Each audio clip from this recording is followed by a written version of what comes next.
In this programme, we're going to get practical tips on how to survive one of the toughest years in your teaching career.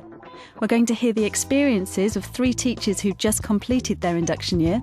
I felt a bit like a fraud, actually, I can't be the teacher.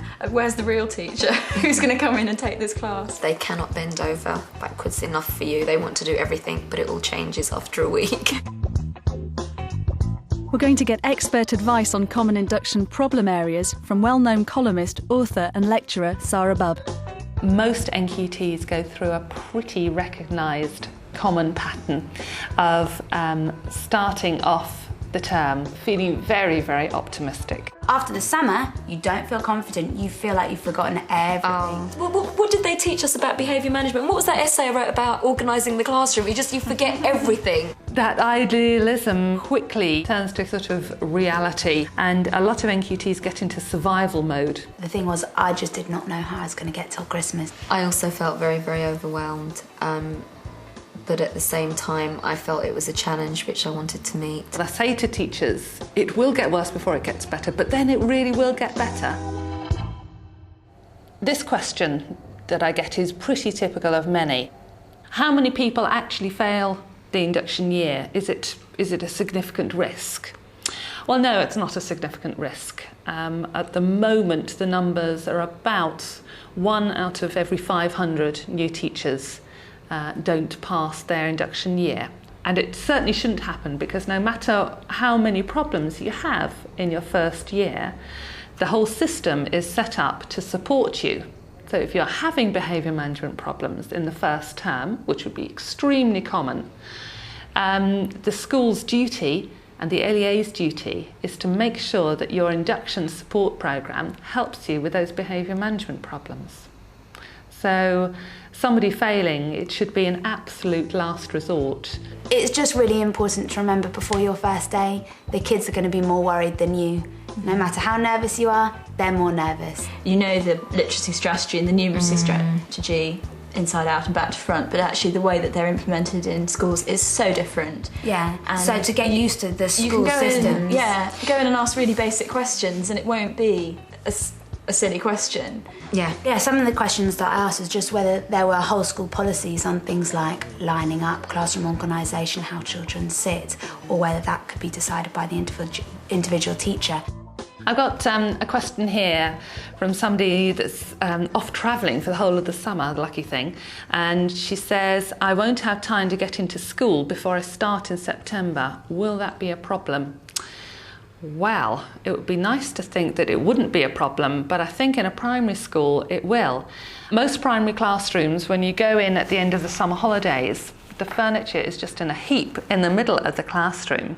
Everything's been cleaned and tidied, and it's up to the teachers to set up the classroom. Now, this isn't, an hour's work. This is the best part of a week in terms of setting everything up, getting all your resources, getting everything labelled.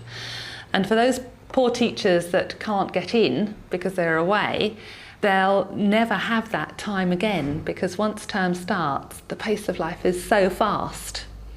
And I think it'll be a real disadvantage. So I'd be saying to this person, get back as soon as you can and do as much as you can do before you go travelling.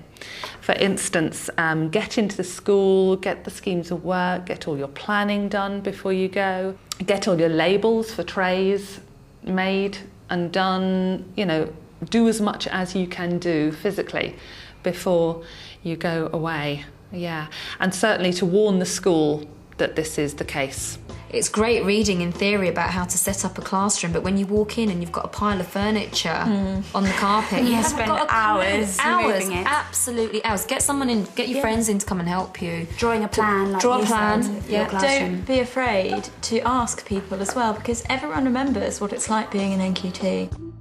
Here's an email from somebody who says, how do I assert my authority from day one without coming across as a tyrannical control freak that will scare off the kids? I think NQTs must really think about the behaviour that they expect, and also to think about what they're not going to put up with. And I know it sounds really stupid, but they need to think about all the little nitty-gritty calling out, what happens if a child calls out without putting up their hand, and it's the right answer. The natural thing is to say, oh, well done, Johnny, or whatever. But it's the last thing they should do. Most primary school teachers would spend the first hour drawing up classroom rules and talking about behaviour and phrasing things very positively, and they'd have 5 golden rules or 10 golden rules, and they would be things like we treat people like like to be treated ourselves, and we're here to learn, and we must care for each other, and we must listen, and phrase it very, very positively rather than don't call out and don't push and shove.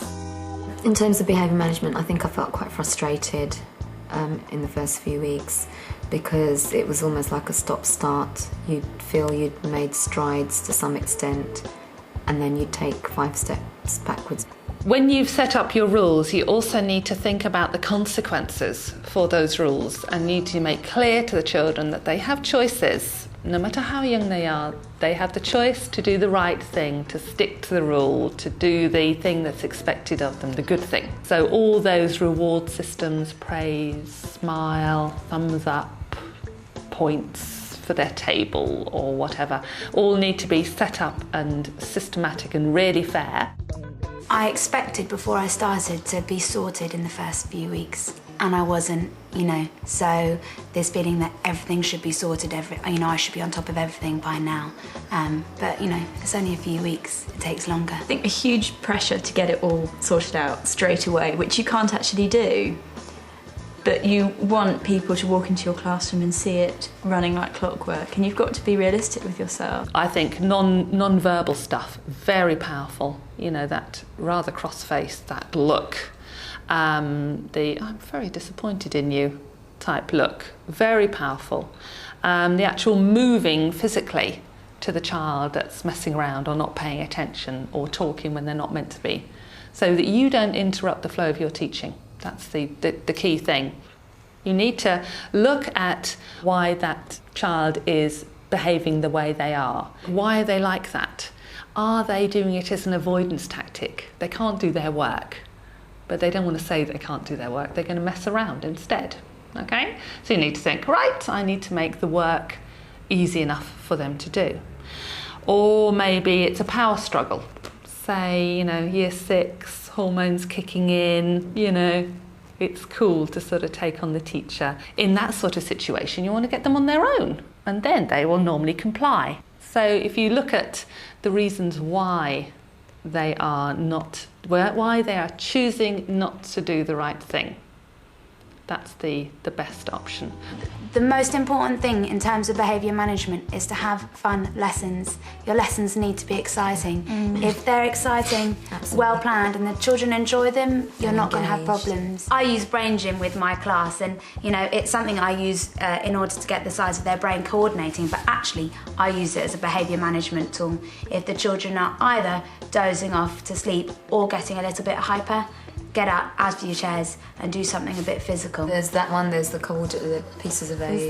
What about this? I can't do a lazy eights. Yeah, the lazy eight. The problem that many find is that they want to sort of have things perfect straight away.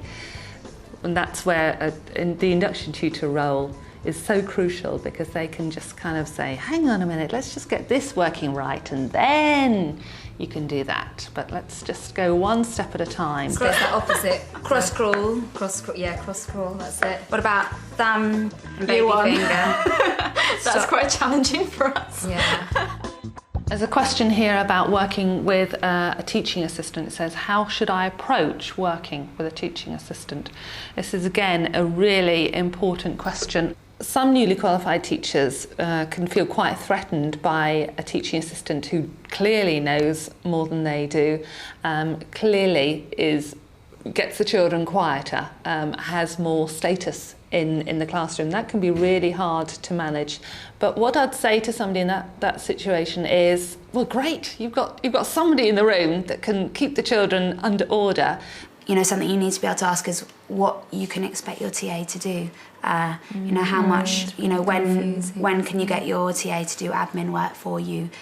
Should they be sitting on the carpet during the input, or should they be doing other kinds of work? And especially if the TA is a lot older than you and has been in the school for many years, and you're somebody who's younger and is coming in, it almost feels a bit disrespectful to get them to stick bits of... I don't think you should think that, though. I mean, I know in my school, I've got a lot of TAs who've worked in the school, much longer than I have. They really know what they're doing. I think, be open in trying to learn from those people, getting them on your side, and don't be shy about asking the teaching assistant to maybe take a back seat. But you have a code with, between you for when I'd like you to chip in and help out with these things. So keep the dialogue going with them. If you just include them in your planning, talk to them about what you're doing in the weeks coming up, because my TA this year, she's got so many resources stored away, which I never would have had access to if I'd not asked her. Do you think there's anything that I need to be preparing? Because they'll have done it before and they'll know what needs to be done in 3 weeks' time. I've got an email here about Parents' Evening. She says, I've got Parents' Evening coming soon and I'm really worried about it. How do I win their confidence? This is a really tricky one, and it's one that faces all new teachers. They need to be so well prepared for Parents' Evening.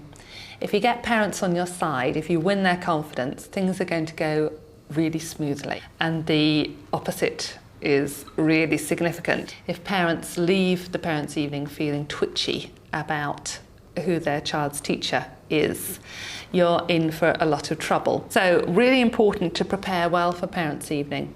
I recommend that people write notes about each individual child, and they write several things that are good and maybe just one thing that needs to be worked upon, while being honest about the child. It's a really good idea to have a piece of work that is illustrative of how they're doing, work-wise and also socially, because for the first Parents' Evening, it's normally about how the child is settling down. That reminds me of a tip actually someone gave me, and they said photocopy the first piece of writing they do and keep it in a folder, and you've got that to look at if you're ever feeling a bit like, oh, I'm not getting anywhere, look at that piece of work, show it to parents. And for Parents' Evening, it's so useful to have that. Yeah. If they know that you're a newly qualified teacher, make sure that they see the advantages that brings, because you come across as highly educated, highly confident, extremely enthusiastic, extremely caring, and very up-to-date in the latest teaching methods and subject knowledge, etc.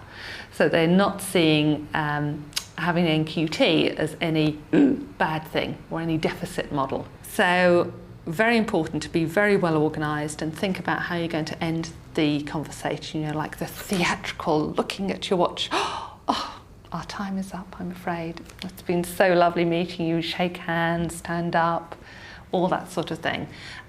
Because a lot of parents, well, obviously all parents, love speaking about their child and want as much of your time as possible.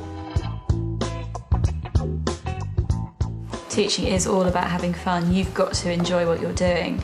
And what other job can you do where you can be role-playing as the wicked witch in Hansel and Gretel and all this kind of stuff, and you can be completely silly because the children think you're wonderful anyway and they take it completely seriously, and you don't ever have to think, oh, I'm so glad there's no adults watching, because there aren't. You're in this classroom with all these kids and you can just relax and have a good time.